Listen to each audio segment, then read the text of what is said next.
నమస్కారం అండి. కొత్త ప్రభుత్వాలు వచ్చాయి. ఏంటి మేడం ఒక ఈ యొక్క ఇల్లు ఏపీ టిడ్కో ఇల్లు అన్నారు. తర్వాత చంద్రబాబు నాయుడు గారు గృహాలు ఉగాది కల్లా కూడా 5 లక్షల గృహప్రవేశాలు అన్నారు. ఏమంటారు మేడం? ఎక్కడిస్తున్నారండి ఇప్పుడు ఈ జగన్ ఇచ్చిన పట్టాలని అయ్యన్నా ఇస్తారేమో అని చూస్తే అయ్యి కూడా ఇవ్వలేదు. ఉన్న వాళ్ళకి ఇల్లు ఉన్న వాళ్ళకే ఇస్తున్నారు తప్ప కానీ ఇల్లు లేని వాళ్ళకి మాత్రం ఎవరో ఏ ప్రభుత్వం కూడా పట్టించుకోవట్లేదండి. సుమారు ఎన్నిసార్లు ఇల్లు ఉంటారు పాపం ఈ పనుల మీద? ఎన్నిసార్లు చాలాసార్లు తిరుగుతూనే ఉన్నామండి. మేము విజయవాడ వచ్చి 30 సంవత్సరాలు అప్పటి నుండి ప్రభుత్వాన్ని ఇల్లు గురించి అడిగి అడిగి అడిగి ఇసుకిపోయామండి. డాక్యుమెంట్స్ ఇచ్చామన్నారు. డాక్యుమెంట్స్ ఇచ్చారండి. ఆ డాక్యుమెంట్స్ ఇప్పుడు ఎందుకు మనకు వస్తుంది? ఇప్పుడు ఈ చంద్రబాబు నాయుడు గారు ఇస్తే ఆ డాక్యుమెంట్స్ పనికి వస్తుంది. చంద్రబాబు నాయుడు గారు ఇవ్వాలి, మరి ప్రభుత్వం అయింది కాబట్టి. అప్పుడు చూపించారా మేడం? కొంచెం చేతిలో పెట్టాక ఎక్కడ ఏంటని చెప్పారు? అసలు చెప్పలేదండి. చెప్తే ఫోన్ అక్కడికన్నా పోయి ఏదో ఏ పాకో పందిరి వేసుకొని ఉండొచ్చు అనుకుంటే అది కూడా ఆ స్థలాలు కూడా చూపించట్లేదు. మరి వీళ్ళన్నా ఈ ప్రభుత్వం వచ్చింది, ఈ ప్రభుత్వం అన్నా చూపిస్తుంది అనుకుంటే ఇది కూడా చూపించలేదు. రోజు పనులు చేసుకునే వాళ్ళకి కొంచెం గృహాలు సొంత లేదులేండి. పనులు చేసుకునే వాళ్ళకి అందుకైతే ఒక తెలుగుదేశం ప్రభుత్వం అందుకు పర్వాలేదండి. జగన్ పెట్టిన పథకాలు మాత్రం నిర్వర్తిస్తున్నారు. కాకపోతే స్టోర్లు ఇళ్ళకి బియ్యం డెలివరీ చేసేవాళ్ళు ఇప్పుడు ముసలోళ్ళు లాంటి వాళ్ళు అంటే ఇబ్బంది పడుతున్నారు. ఇప్పుడు స్టోర్లకి వెళ్ళి తీసుకోవాలంటే ముసలోళ్ళు లాంటి వాళ్ళు ఇబ్బంది పడుతున్నారు. అంటే మళ్ళీ క్యూలో నుంచి కొంచెం వ్యయ ప్రయాసాలతో చేస్తున్నారు. మళ్ళీ మొదటికే వచ్చింది. అది మాత్రం కొంచెం సరి చేసుకుంటే పర్వాలేదండి. మేడం, జగన్ గారు మరోసారి జనంలోకి వస్తాను, మళ్ళీ నేను ఓడిపోయిన చోటే గెలవాలంటున్నారు. జనవరి అనంతరం కూడా మళ్ళీ జిల్లాలుగా తిరుగుతానంటున్నారు. ఒక అవకాశం ఇస్తారా ఆయన? మరి ఇవ్వచ్చండి. ఎందుకంటే ఇప్పుడు ఏ ప్రభుత్వం అయినా పేదోళ్ళని కొద్దిగా కంట కనిపెట్టాలి, పేదోళ్ళకి చేయూతనివ్వాలి. మరి అలాగ ఇచ్చే ప్రభుత్వం ఏదైనా తెలుగుదేశం అయినా కాంగ్రెస్ వైఎస్ఆర్ పార్టీ అయినా ఏదైనా పర్వాలేదు సార్.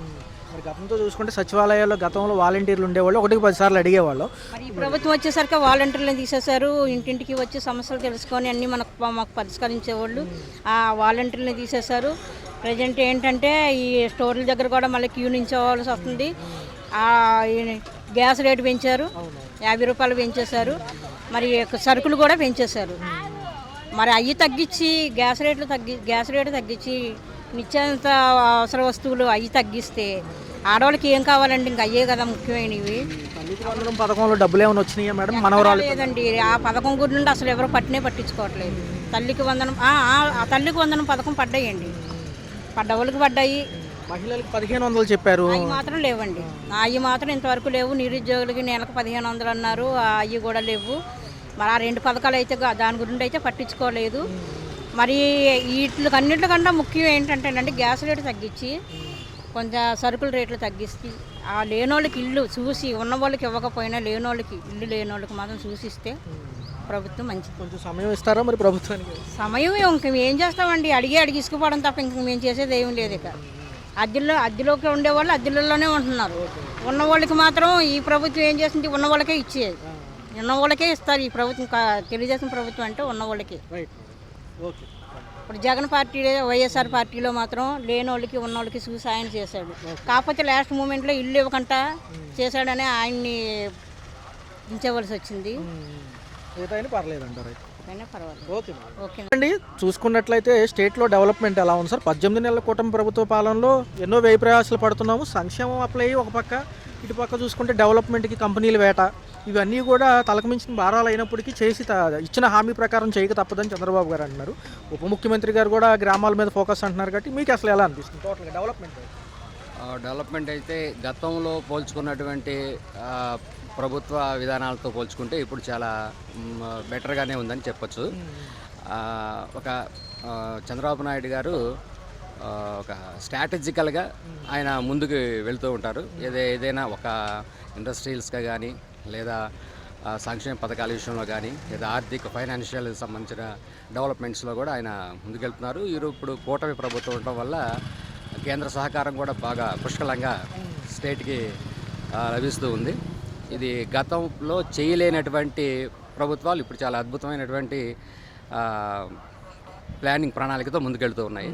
ఇది కంటిన్యూ అయితే రాష్ట్రానికి రాజధాని అనేది చాలా ఇంపార్టెంట్.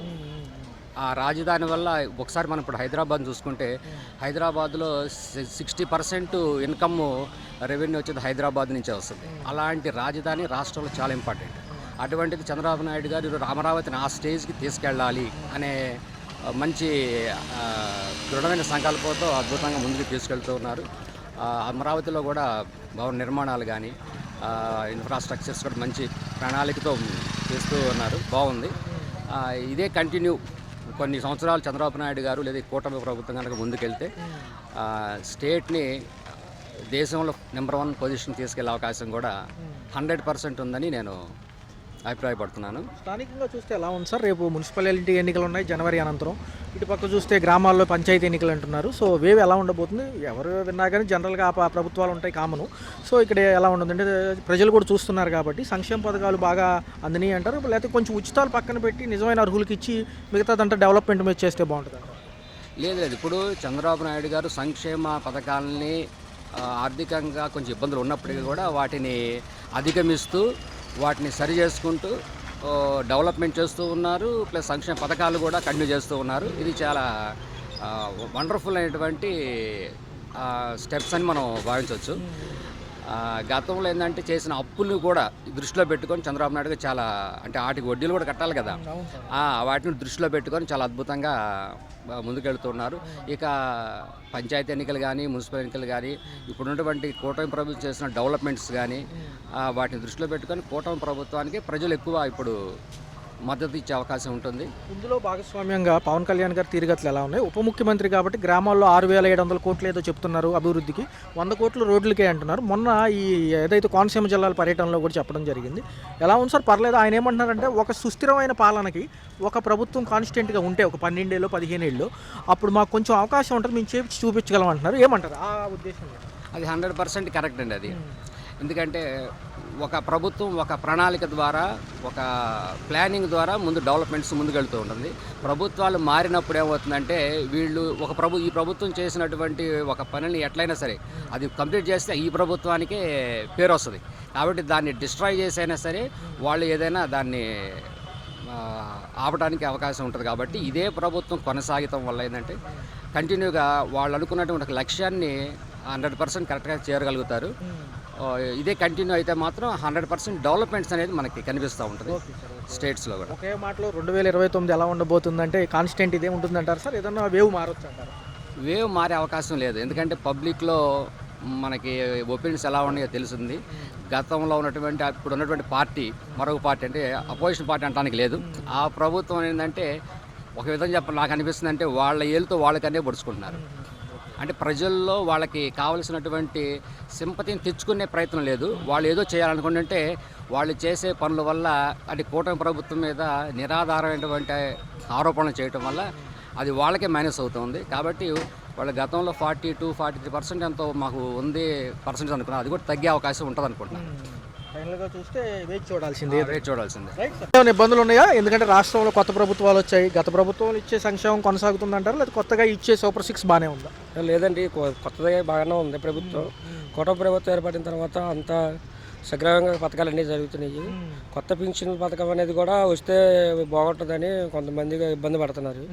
అదొకటి చేస్తే బాగుంటుందని అనుకుంటున్నాను. ఎలా ఉందన్న పవన్ కళ్యాణ్ గారు ఉప ముఖ్యమంత్రి ఒక పక్క బాగా చేస్తున్నారు, బాగా చేస్తున్నారు. ఆయన కానీ చంద్రబాబు నాయుడు గారు లోకేష్ గారు కానీ పని మాత్రం బాగా చేస్తున్నారు. ఈ పల్లెటూరులో ఎక్కువ శాతం తిరుగుతున్నారు కాబట్టి అలా అనిపిస్తుంది. ఫోకస్ అటే ఉంది. కోనసీమ జిల్లాలో మొన్న వెళ్ళొచ్చారు. ఎలా అనిపిస్తుంది అంటే ఒక 15 ఏళ్ళు సమయం ఇస్తే ఏదన్నా చూడొచ్చు, పద్దాక ప్రభుత్వాలు మారితే కొద్దిగా ఇబ్బంది అంటున్నారు. ఏమంటారు? Pawan Kalyan sir magic trains అని చెప్పి ఇట్లాంటి కొత్త ఇవన్నీ మొన్న పర్యావరణ పట్ల ఆయన అన్నీ బాగా చేస్తూ ఉన్నారు. ఆయన sir Pawan Kalyan sir work అయితే వెరీ బాగుంది సార్, బాగా చేస్తున్నారు. మాజీ ప్రభుత్వాలు కూడా మేము ప్రజల్లోకి వస్తాం, ఓడిపోయిన చోట గెలవాలని చెప్పి జనవరి నుంచి మళ్ళీ జిల్లాల యాత్ర అని జగన్ గారు అంటున్నారు. కానీ సమయం ఉంది కాబట్టి పెద్ద ఎలక్షన్స్కి మళ్ళీ చాలా టైం ఉంది కాబట్టి ఎలా ఉంటుందంటే స్థానిక సంస్థల్లో వాళ్ళ హవా ఏమైనా ఉంటుందా మాజీ ప్రభుత్వం? లేదు సార్, మళ్ళీ నెక్స్ట్ కూడా కూటమి ప్రభుత్వం వచ్చే అవకాశాలు ఉన్నాయి. వేరే పార్టీకి వ్యతిరేకత కాదు. పార్టీ పోయినసారి ప్రభుత్వానికి పనితీరు కానీ ఇది కానీ జగన్ గారి ప్రభుత్వంలో కూడా ఆయన పనులు మంచి పథకాలు చేశాడు. ఈయన చేస్తారు, వాళ్ళ మీద కొంచెం వీళ్ళు బెటర్ అనుకుంటున్నాను సార్. ఒక పక్క విశాఖపట్నంతో పాటు ఇటు అమరావతి డెవలప్ అయితే మన ఫ్యూచర్ జనరేషన్స్ ఇక్కడే వర్క్ చేసుకోవచ్చు, ఇక్కడే ఉద్యోగాలు వస్తాయని వాళ్ళ నినాదం. కొంచెం సమయం ఇమ్మంటున్నారు, చూడొచ్చు. అక్కడదక్కడ ఇక్కడే సార్, ఎవరి ఎంప్లాయ్మెంట్ అక్కడ ఉంటుంది. ఇప్పుడు ఇక్కడ ఉన్న ఆంధ్రప్రదేశ్ ప్రజలు హైదరాబాద్లో చేస్తున్నారు, ఇక్కడ వాళ్ళు ఇక్కడికి వస్తున్నారు. అట్లా ఎవరి ఎంప్లాయ్మెంట్ వాళ్ళకి వస్తుంది కాబట్టి వాళ్ళు చేస్తూ ఉంటారు. ఎలా ఉందండి? ఏదైనా ప్రకృతి విపత్తులప్పుడు ప్రభుత్వాలు ఈ మధ్య కొంచెం ఫాస్ట్గా ఎలక్ట్ చేస్తారు, బాగా చేస్తున్నారండి వాళ్ళు వర్క్. దాంట్లో ముందుగానే హోమ్ మినిస్టర్ అనిత గారు కూడా బాగా ముందస్తు చర్యలు ముందు జాగ్రత్తలు ఎమ్మెల్యేలు కానీ ఎంపీలు కానీ వాళ్ళందరూ ముందు జాగ్రత్తలు చేసుకున్నారు. పనులు కూడా బాగా చేస్తున్నారు. గతంలో కంటే కూడా సామాన్యుడికి పనులు దొరుకుతున్నాయి. ఈ టాపీ మేస్త్రులు కానీ నుంచి మిగతా సెక్షన్లు అన్ని కేటగిరీస్ చూసుకుంటే డైలీ వర్క్ బాగా జరుగుతున్నాయండి పనులు. అప్పుడు మీద ఇప్పుడు బెటర్ ఇంకా అంటే శాండ్ ఆపడం వల్ల పోయినసారి కార్మికులు ఇబ్బంది పడ్డారు. ఇప్పుడు కొంచెం బెటర్. ఎలా ఉంది టోటల్గా 2029 వేవ్ ఎలా ఉండబోతుంది? బాగుంటుంది. కూటమి అంటారా నెక్స్ట్ ఏదైనా ఛాన్స్ ఉంటుంది అంటే ప్రజల అభిప్రాయం? ప్రజల అభిప్రాయం ఉండదు కండి, మన ఒకటి అని కాదుగా, రెండు ఉంటుంది వాళ్ళు పెట్టండి. ఓకే ఓకే సార్, జనరల్గా ఏం చేస్తుంటారు? అంటే నేను అంటే ఇప్పుడు వృద్ధాప్యంలో ఉన్నాను. ఇదివరకు కార్పెంటర్ పని చేసేవాడిని, ఇంక చేయలేకపోతున్నాను. నాకు మట్టుగా పింఛన్ మీద ఆధారం నాన్న. ఇంక పని చేయట్లేదు, ఆ పింఛన్ వస్తుంది కదా, ఆ మందులు అవి కొనుక్కుంటాం, అవన్నీ దాంట్లోనే ఆధారం నాకు. ఇంకేం చేయ పాత ప్రభుత్వాలు 9 పథకాలు, ఇప్పుడు ఏమో సూపర్ 6 అని పెట్టారు కాబట్టి పర్లేదు, అప్పుడు అనుకున్నట్టుగా ఇప్పుడు కూడా వస్తుంది. అన్నీ ఇప్పుడు అలాగే వస్తున్నాయమ్మా. నాకు తెలిసి అన్నీ అలాగే వస్తున్నాయి. మరి అంటే ఏం లేదు సార్, త్వరలో స్థానిక ఎన్నికలు ఉన్నాయి మన రాష్ట్రంలో. ఒక పక్క మున్సిపాలిటీలతో పాటు గ్రామ పంచాయతీలు అంటున్నారు. ఎలా అనిపిస్తుంది ఈ 1వ తారీఖు పెన్షన్ విధానం, రేషన్ డిపోల్లో మళ్ళీ తీసుకోవడం, ఇవన్నీ మంచిగా అన్నీ చాలా బాగున్నాయమ్మా. ఇప్పుడు రేషన్ నేను ఇప్పుడు ఇందాక వెళ్ళాను, తెచ్చాను. వాళ్ళు తెచ్చిస్తారు అన్నారు వయసు పైపోయిన వాళ్ళు. సరే నేను ఖాళీగా ఉన్నాను కదా, నేను వెళ్ళి తెచ్చేసుకున్నాను. అవన్నీ బాగానే ఉన్నాయి పథకాలు. అవన్నీ స్థలాలకి అప్లై చేసుకుని సొంత ఇల్లు లేకపోయినప్పుడు ఇట్లా ఉంటాయి కదా గవర్నమెంట్ ఇచ్చే, అవన్నీ ఉన్నాయా? అదే అలాంటివి ఉన్నాయని చెప్తున్నారు. మాకేం లేదు కానీ మేము ఉంటాకి ఇల్లు ఉంది.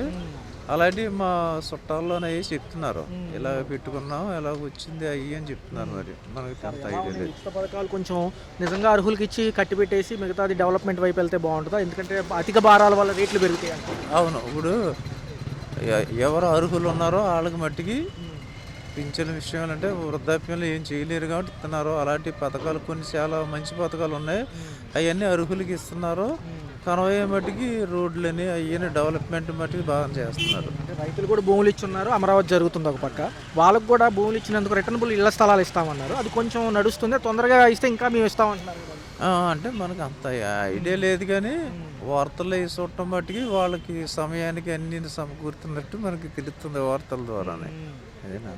చుట్టుపక్కల డెవలప్మెంట్ స్టార్ట్ అయింది కాబట్టి ఎలా ఉంది సార్? రవాణా వ్యవస్థ కానివ్వండి, పన్నులు కానివ్వండి, రేట్లు కానీ ఉన్నాయి నా ఐడియా ఉంది. అన్నీ బాగానే ఉన్నాయి. ఏది మామూలు ఏమి 5 వరకు మీద కొద్దిగా పర్వాలేదు అనిపిస్తుంది మాకు తెలిసి. విశాఖపట్నంతో పాటు మన ఇటు విజయవాడ పక్కన అమరావతి డెవలప్ అయితే ఉద్యోగాలు అంటున్నాం. విశాఖపట్నం బాగా డెవలప్ అవుతుంది. దానికి పోటీగా మన అమరావతి కూడా బాగా డెవలప్ అవుతుంది. దాన్ని బట్టి ఆటోమేటిక్గా ఇంకా విజయవాడ అంటే మనకు అందుబాటులో ఉంది కాబట్టి ఇది కూడా డెవలప్మెంట్ బాగానే ఉంది. బాగుంది సార్. మిగతా అంశాలు ఏమన్నా డిలే ఉన్నాయా కొంచెం గవర్నమెంట్ పరంగా? నాకు తెలిసి గవర్నమెంట్ పరంగా అన్నీ కరెక్ట్గానే ఉన్నాయి. 2029 ఎలా ఉండబోతుందంటే ప్రజలకు అది మరి నేను చెప్పలేను అంత. అంటే బయట తిరుగుతూ ఉంటే అలాంటి వాటికి తెలుస్తుంది కానీ ఇంట్లో ఉండే వాళ్ళకి మనకి పెద్ద అలాంటి అనుభవం ఉండదు కదా. అంటే ఒకటే విషయం సార్, మాజీ ముఖ్యమంత్రి గారు ఓడిపోయి ఉన్నారు, ప్రజల్లో మళ్ళీ తిరుగుతానంటున్నారు కాబట్టి ఏదన్నా అవకాశం ఇవ్వచ్చు అంటారు? అంతవరకు నేను ఆలోచించడం నాకు తెలియదు కానీ మనకు అంటే మరి మనోడు అనుభవం మీద ఉన్నాడు కానీ అందుకని ఈయన అయితే ఇంకా బాగా డెవలప్ చేస్తాడు. రాజధాని బాగా డెవలప్ అయిన తర్వాత ఎవరు మారినా వేరు కానీ ఈయన లేకపోతే మళ్ళీ వెనక్కబడిపోతుంది నాన్న. ఎన్డీఏ భాగస్వామ్యంలో ఉన్నాం కాబట్టి పైనుంచి బీజేపీ, కేంద్రం కూడా అన్ని గమనిస్తుంది. సహాయ సహకారాలతో ఇక్కడ పవన్ కళ్యాణ్ గారు పనితీరు ఎలా ఉప ముఖ్యమంత్రి గారు? ఆయన చాలా బాగుంది. ఆయన మామూలుగా అన్ని తిరుగుతాడు, అన్ని గ్రామాలు తిరుగుతాడు, ఆది మానవుల దగ్గరికి వెళ్తాడు, అన్ని సమకూరుతాడు. ఆయన చాలా బాగా ఆయన కూడా చేస్తున్నాడు. ఆయనకి ఏంటంటే ఈయనంటే బాగా అభిమానం. ఎందుకంటే ఈయన బాగా అనుభవం మీద ఉన్నాడు ఈయన అని చెప్పేసి ఈయనతో భాగస్వామిగా కలవటానికి కూడా కారణం అది. కానీ ఆయన ధర్మం ప్రకారం ఆయన చాలా బాగా ఆయన చేస్తున్నాడు, ఈయన ధర్మం ప్రకారం ఈయన బాగా చేస్తున్నారు. ఇద్దరు మట్టుకి ఒక కంబైన్డ్గా బాగా చేస్తున్నారు. తీరుగతుల్లోకి వెళ్తే సార్ ఒక 15 ఏళ్ళు సమయం ఇవ్వగలిగితే రాష్ట్రము స్థిరాభివృద్ధి బాగా ఉంటుంది అంటున్నారు, ఏమంటారు? అది కరెక్టే, మరి అది ప్రజలను బట్టి ఉంటుంది. కానీ ఏంటంటే కొన్నాళ్ళు వీళ్ళు ఉంటే ఇంకా బాగా అభివృద్ధి అవుతుంది. ఇది మనకు రాజధాని మట్టుకు పూర్తిగా డెవలప్ అయిన తర్వాత ఏమైనా మార్చుకున్నా అది వేరు, కానీ లేకపోతే మళ్ళీ వెనక పెండింగ్ పడిపోతున్నాను. చూసుకుంటే 18 నెలల కొత్త ప్రభుత్వం, పాత ప్రభుత్వాలకు సంబంధించి అప్పుడు సంక్షేమాలను ఇప్పుడు ఉన్నాయి. ఎలా ఉంది స్టేట్, ఎలా వెళ్తుంది? బాగానే ఉందన్న ప్రస్తుతానికి. ఇంకా మోరేవర్ కొంచెం పథకాలు అన్నవి కొంచెం ఇంకా స్పీడ్గా ఇస్తూ ఉంటే ఇంకా బాగుంటుంది. యాక్చువల్లీ బస్సు అన్నది కూడా కొంచెం లేట్ అయింది, కానీ ఇప్పుడు వెళ్ళని గుడిగా బాగానే రన్నింగ్ చేస్తున్నారు. ఇంకొంచెం వీళ్ళకి బస్సులో గొడవలు అవ్వకుండా కండక్టర్లు కూడా కొద్దిగా సర్దుమణిగి ఎక్కడెక్కడ క్లియర్ చేస్తూ ఉంటే బాగుంటుంది. అంటే ఏపీ రాష్ట్రంలో ఈ ప్రభుత్వాలు వచ్చాక ఎక్కువ శాతం డెవలప్మెంట్ వైపు అంటున్నారు. సో ఐటీ సెక్టర్ కానివ్వండి, ఇక్కడ ఇండస్ట్రియల్ సెక్టర్ కానివ్వండి, ఒక 10 ఏళ్ళ సమయం ఇస్తే చేయగలం కానీ ఇమ్మీడియట్గా ఏది అవ్వదు. ప్రభుత్వాల దగ్గర డబ్బులు లేవు, అయినా సంక్షేమ పథకాలు ఇస్తామంటున్నారు. ఎంతవరకు ఉచితాలు ఇవ్వచ్చు అంటారు, ఎంతవరకు సరిపెట్టవచ్చు? ఉచితాలంటే ఇప్పుడు ప్రభుత్వం అన్నదే ఆల్రెడీ లోడ్ బడ్జెట్లో ఉందన్న. సో కాబట్టి ఉచితాల మీద ఫోకస్ తీసేసి మనం కూడా మన వంతు ఎవరికాలు ట్యాక్స్ అన్నది కడుతూ ఉంటే ప్రభుత్వానికి కూడా ఆదాయం పెరిగిద్ది. ప్రభుత్వం కూడా ఈజీగా ఏఐటీ సెక్టర్ అయినా ఏవని తీసుకురావడానికైనా వాళ్ళు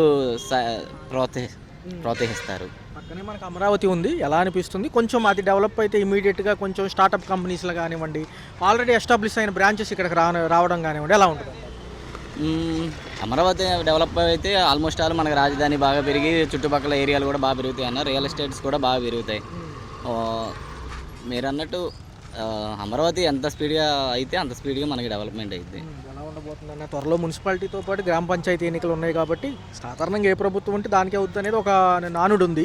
కాకపోతే ఈసారి ఏమైనా మారుతారు? ఎందుకంటే మాజీ ముఖ్యమంత్రి గారు కూడా ఒకసారి ప్రజల్లోకి వస్తానంటున్నారు, మళ్ళీ ఓడిపోయిన చోట గెలవాలనేది ఆయన కాన్సెప్ట్. సో ఎవరి పార్టీ ఎజెండాలు వాళ్ళకుంటే ఎలా ఉండబోతుంది అంటారు? అంటే ఎక్కువ శాతం ప్రజలు ఎటు ఊగుతారంటారు? ఎక్కువ శాతం కూటమి వైపే తిరుగుతారన్న మోస్ట్ ఆఫ్. ఎందుకంటే ఇప్పుడు ఏ ప్రభుత్వం అంటే ఆ ప్రభుత్వం వస్తేనే కొంచెం మనకి మోర్ ఓవర్ పనులు త్వరగా జరుగుతాయి. సో నా చాయిస్ అయితే కూటమి. ఎలా ఉందన్న? పవన్ కళ్యాణ్ గారు పెద్ద అట్రాక్షన్ ఫస్ట్ నుంచి కూడా అందులోని డిప్యూటీ సీఎం పదవిలో ఉన్నారు కాబట్టి ఆయన పనితీరుల గురించి ఏమంటారు? రెస్పాన్స్ ఎలా ఉంది? ఆయన రెస్పాన్స్ అయితే బాగానే ఉందన్న, చాలా బాగుంది. వెళ్ళని గుడ్గా చేసుకుంటున్నారు. యాజ్ ఏ సినిమా పరంగా వెళ్ళినా ఆయన చేసుకున్నాం. ఒక పక్కన డిప్యూటీ సీఎంగా కూడా పదవి బాగా చేస్తున్నారు ఆయన. ఇంకా మోర్ ఎవరు ఇంకా చేయాలని నేను ఆయన దగ్గర నుంచి ఇంకా ఆశిస్తున్నాను. ఎలా ఉందన్న ప్రస్తుత పరిస్థితి చూస్తే? ఎలా ఉంది? జనాల దగ్గర డబ్బులు ఉన్నాయి, కొంచెం పర్లేదా? పనులు అన్నీ జరుగుతున్నాయా బయట? గత ప్రభుత్వం పోల్తో పోల్చుకుంటే ఈ ప్రభుత్వంలో ఇసుక కానీ ఇవన్నీ వీళ్ళు పని చేసుకోవడానికి కూడా చాలా బాగుందన్న. ప్రీవియస్ ప్రభుత్వంతో చాలా వరకు ఇబ్బంది పడ్డారు, చాలా ఇష్యూస్ ఉన్నాయిలే. వాటితో పోల్చుకుంటే ఇప్పుడు ప్రభుత్వానికి కట్టుకునే స్టేజ్లో కొంతమంది పనులకు వెళ్తున్నారు, కొంతమంది ఆదాయంగా కొద్దిగా తెచ్చుకుంటున్నారు, చక్కగా పని చేసుకుంటున్నారు. హలో, తెలుగు రాజ్యం ఛానల్ చూస్తున్నారా?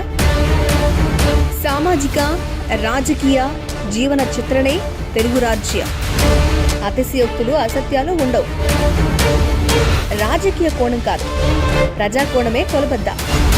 తెలుగు రాజ్యం వీక్షణ మీ ఉత్తమ అభిరుచికి నిదర్శనం.